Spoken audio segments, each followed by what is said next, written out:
రైతు సోదరులకు నమస్తే, వెల్కమ్ టు అవర్ ఛానల్. ఈ రోజు మనం బాపట్ల జిల్లా నిజాంపట్నం మండలం కూచినపూడిలో అయితే ఉన్నాం. మనం చూస్తుంది ఇదంతా కూడా 5 ఎకరాల KNM 7715 అనేటువంటి వరి సాగు చేస్తున్న రమేష్ గారి దగ్గర అయితే ఉన్నాం.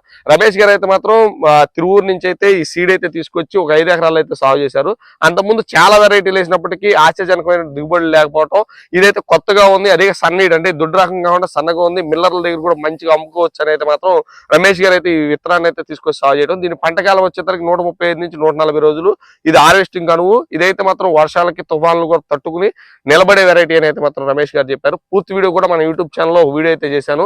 దీని గురించి ఎలా సాగు చేశారు, ఎన్ని విత్తనాలు తెచ్చారు, ఎక్కడి నుంచి తెచ్చారు, ఏ విధంగా ఉంది, అసలు దీనికి తెగుళ్ళు ఎలా, దీని సస్యరక్షణ చర్యలు ఎలా చేపట్టారు అనేది కూడా ఒక వీడియో అయితే చేయడం జరిగింది. ఒక్కలో రమేష్ గారిని అడిగి తెలుసుకునే ప్రయత్నం చేద్దాం. రమేష్ గారు నమస్తే అండి.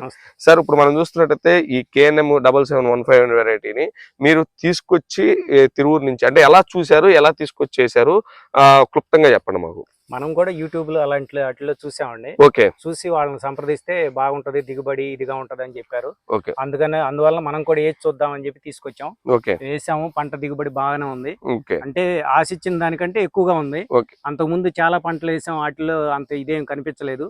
ఇప్పుడు ఇదైతే చాలా బాగుంది. సన్నవీడి గింజలు ఎక్కువ ఉన్నాయి. 40 నుంచి 50 బస్తాలు దిగుబడి వస్తుందన్న ఉద్దేశంతో ఇది చేసామండి. ఒక్కొక్క కంకి ఎన్ని గింజలు ఉన్నాయి? ఒక్కొక్క కంచికి 400 పైన గింజలు ఉన్నాయి. 400 పైన ఉన్నాయి. అంటే ఓవరాల్ గా 60 క్వింటాల్ దిగుబడి అని చెప్పినప్పటికీ మీకు 50 క్వింటాల్ తగ్గకుండా వస్తుంది.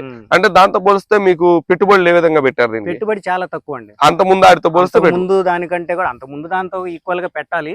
అయినా కానీ చాలా తక్కువ. దాంతో పోల్చుకుంటే దానికి 3 సార్లు 4 సార్లు స్ప్రేయింగ్ చేయాల్సి వచ్చేది. ఈ పంటకైతే 2 సార్లే స్ప్రే చేసాము. ఒక స్ప్రే తగ్గింది.